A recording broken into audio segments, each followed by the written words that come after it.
एक तारीखी और सनसनीखेज कहानी जो हजारों साल पुरानी एक खुफिया ज़ेरे ज़मीन बस्ती के गिर्द घूमती है, जहां गुलामों की तिजारत, सोने के सिक्कों का चलन और एक पुरस्कार बादशाह की हुकूमत है।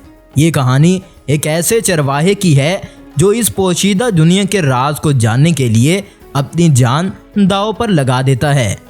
सदियों पुरानी बात है, दरियाए फरात के किनारे एक बस्ती आबाद थी।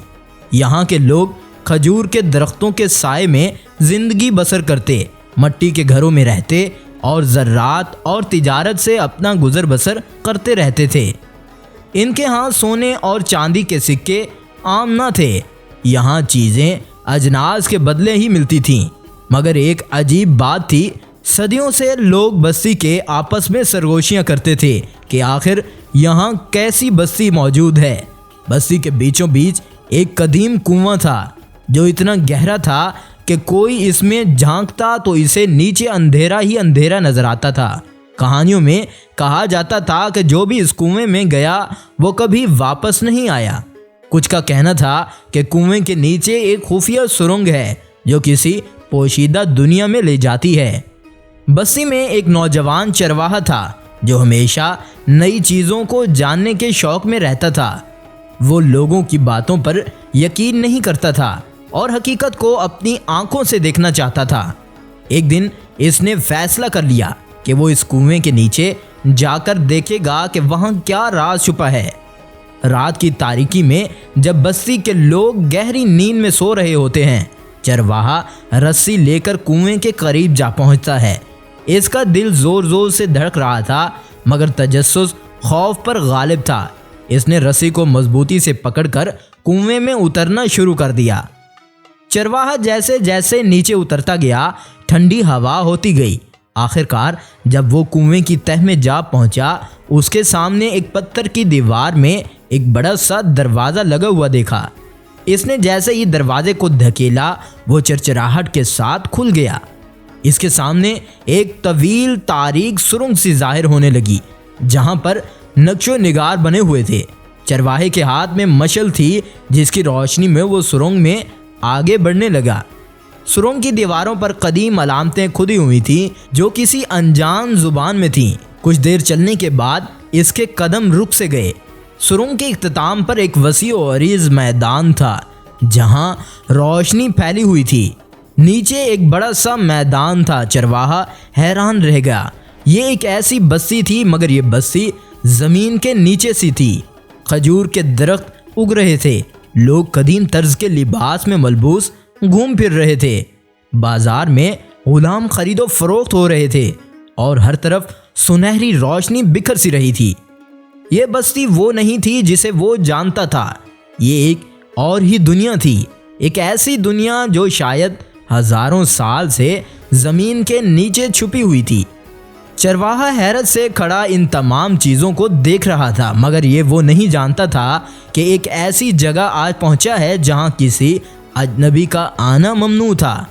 वो एक तंग गली में दबे कदमों चलता रहा। इर्द गिर्द इमारतें मट्टी और पत्थर की बनी हुई थीं, मगर इनके ऊपर सुनहरी धात से बने हुए छोटे छोटे निशानात कदे हुए थे।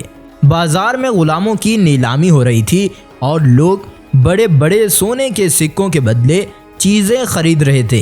ये कैसी दुनिया है, चरवाहे ने खुद से कहा। ऊपर तो लोग खाने के बदले चीज़ें हासिल करते हैं, मगर यहाँ सोना आम है। अचानक एक बूढ़ा शख्स इसके करीब आया और आहिस्ता आवाज़ में बोला, तुम नए लगते हो, यहाँ कैसे आए? चरवाहा घबरा गया, मगर इसने हिम्मत जमा करके कहा, मैं मुसाफिर हूँ, ये जगह देखना चाहता हूँ। बूढ़े ने चौंक कर कहा, ये जगह किसी को देखने की इजाज़त नहीं देती। अगर सिपाहियों को मालूम हो गया कि तुम अजनबी हो तो तुम्हें गुलाम बना दिया जाएगा या देवताओं के हुजूर कुर्बानी के तौर पर पेश कर दिया जाएगा। फौरन मेरे साथ चलो।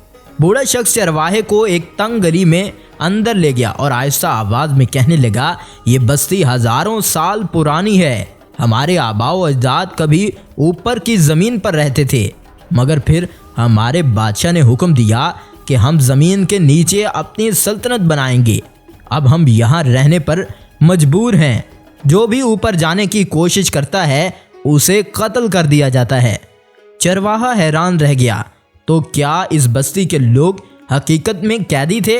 वो बूढ़े से मजीद सवालात कर ही रहा था कि अचानक बस्ती के सिपाही वहां पहुंच गए। इनके हाथों में कांसी के नेज़े थे और वो सुर्ख लिबास पहने हुए थे। यहाँ एक अजनबी छुपा है, एक सिपाही ने गरजदार आवाज में कहा। बूढ़े ने चरवाहे को एक खुफिया दरवाजे से धकेल दिया और कहा, दौड़ो, अगर तुम्हें पकड़ लिया गया तो तुम्हें कुर्बान कर दिया जाएगा। चरवाहा डरता रहा और भागता रहा, मगर सिपाही उसके पीछे थे। वो गलियों में घूमता फिरता, मगर रास्ते सब एक जैसे ही लग रहे थे। आखिरकार वो एक बड़ी इमारत के सामने जा पहुंचा। यहाँ पत्थर के बड़े बड़े मुजस्मे बने हुए थे। लोग हाथ बांधकर इनकी इबादत कर रहे थे। ये बस्ती के देवताओं का मंदिर था। अचानक सिपाहियों ने इसे घेर लिया। वो कुछ भी ना कर सका। उन्होंने इसे रस्सियों से बांध दिया। एक सिपाही हंसते हुए बोला, बादशाह के हुक्म के मुताबिक अजनबियों को जिंदा नहीं छोड़ा जा सकता, इसे कुर्बानी के तौर पर पेश किया जाएगा। चरवाहे के दिल की धड़कनें तेज हो गईं। इसे एक सुनहरी तख्त पर बिठा दिया गया और लोगों ने इसे घूरना शुरू कर दिया। कुछ लोग चिल्ला रहे थे, देवताओं को खुश करो, अजनबी को कुर्बान करो। मगर तभी हुजूम में से एक नकाबपोश शख्स नमूदार हुआ और बोलने लगा, रुको। नकाबपोश की गरजदार आवाज गूंजी। तमाम लोग हैरत से इसकी तरफ देखने लगे। वो एक तवील जगह पहने हुए था। इसके चेहरे पर सियाह नकाब था। इसके हाथ में एक सुनहरी लाठी थी। वो आहिस्ता आहिस्ता आगे बढ़ा और बादशाह के सामने खड़ा हो गया, जो अपने सुनहरे तख्त पर बैठा हुआ था। बादशाह ने गुस्से से कहा, तुम कौन हो जो मेरे हुक्म को रोकने की जुर्रत कर रहा है? नकाबपोश ने लाठी जमीन पर मारी और बोला, मैं वो हूँ जो तुम्हारी हकीकत जानता है। तुम खुद को देवताओं का नुमाइंदा मानते हो, मगर तुम्हारे अजदाद कौन थे ये जानते हो? हुजूम में सरगोशियाँ होने लगी। बादशाह का चेहरा सख्त हो गया। इसने सिपाहियों को इशारा कर दिया कि वो नकाबपोश को पकड़ लें, मगर नकाबपोश ने अपनी लाठी से ज़मीन पर एक दायरा बना दिया और अचानक इसके अंदर एक सुनहरी रोशनी नमूदार होने लगी। नकाबपोश ने हुजूम की तरफ देखा और कहा, यह बस्ती हजारों साल पहले ऊपर की ज़मीन पर मौजूद थी।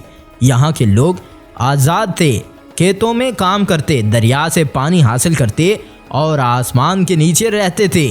मगर फिर एक बादशाह आया जिसने खुद को देवता कहलवाना शुरू कर दिया। इसने लोगों को मजबूर किया कि वो ज़मीन के नीचे बस जाएं, ताकि वो अपनी झूठी खुदाई कायम कर सके। चरवाहा हैरत से सुन रहा था। तो क्या ये बस्ती हकीकत में जबर के तहत ज़मीन के नीचे कैद हो गई थी? नकाबपोश ने अपनी उंगली से ज़मीन पर एक कदीम अलामत बनाई और अचानक पत्थर की दीवारों पर रोशनी तस्वीर नमूदार होने लगी।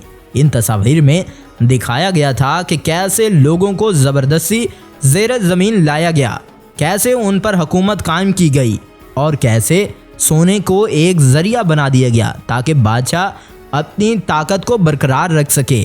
नकाबपोश चरवाहे के करीब आया और उसकी रस्सियां खोल दी। ये लड़का वो पहला शख्स है जो सदियों बाद ऊपर की दुनिया से यहाँ आया है। इसके पास मौका है कि वो दोबारा आसमान की रोशनी देख सके, मगर मैं इससे एक सवाल पूछना चाहता हूँ। चरवाहे ने हैरानी से कहा, ऊपर की दुनिया में क्या अब भी लोग आज़ाद हैं? नकाबपोश ने पूछा। चरवाहे ने सोचा, ऊपर लोग आज़ाद थे, मगर वहाँ भी मुश्किलात थीं। वहाँ भी गरीब अमीर के मोहताज थे, मगर कम अज़ कम वो आसमान के नीचे अपनी मर्जी से ज़िंदगी तो गुजार रहे थे। हाँ, वहाँ लोग आज़ाद हैं, चरवाहे ने कहा। मगर बादशाह आसानी से हार मानने वाला नहीं था। उसने अपने सिपाहियों को हुक्म दिया, चरवाहे और नकाबपोश को कत्ल कर दिया जाए। उन दोनों को जिंदा मत छोड़ो, बादशाह ने दहाड़ कर कहा। चरवाहा और नकाबपोश दोनों दौड़ना शुरू कर दिया और पीछे उनके सिपाही लगे हुए थे। नकाबपोश ने अफसुर्दी से कहा, मेरा वक्त अभी नहीं आया। मुझे यहाँ के लोगों को जगाना है ताकि वो अपनी हकीकी ज़िंदगी वापस हासिल कर सकें। मगर तुम्हारा मिशन ज़्यादा बड़ा है। तुम्हें ऊपर जाकर दुनिया को ये राज बताना होगा। चरवाहा जैसे ही कुएं से ऊपर आया, उसकी सांसें तेज चल रही थी। बाहर चमकता हुआ आसमान था, खजूर के दरख्त थे और बस्ती के लोग अपनी आम जिंदगी गुजार रहे थे। उन्हें मालूम ही नहीं था कि नीचे पूरी दुनिया मौजूद है। वो दौड़ता हुआ बस्ती के सरदार के पास पहुंचा, पूरी कहानी सुनाई, मगर सरदार हंस पड़ा। ये सब तुम्हारा वहम है, जमीन के नीचे कोई दुनिया नहीं। चरवाहे ने हैरानी से देखा, तो क्या ये राज हमेशा राज रहेगा? क्या कोई भी इस पर यकीन नहीं करेगा? मगर उसने फैसला किया, चाहे कोई माने या ना माने, वो इस बस्ती का राज सबको बता कर रहेगा। ये कहानी ना सिर्फ एक पुरस्रात बस्ती की थी, बल्कि एक ऐसी हकीकत की भी थी जो हजारों सालों तक ज़मीन के नीचे दफन रही। तो आपको ये कहानी कैसी लगी? अगर अच्छी लगे तो चैनल को सब्सक्राइब कीजिए। अगली वीडियो तक इंतज़ार कीजिए। शुक्रिया।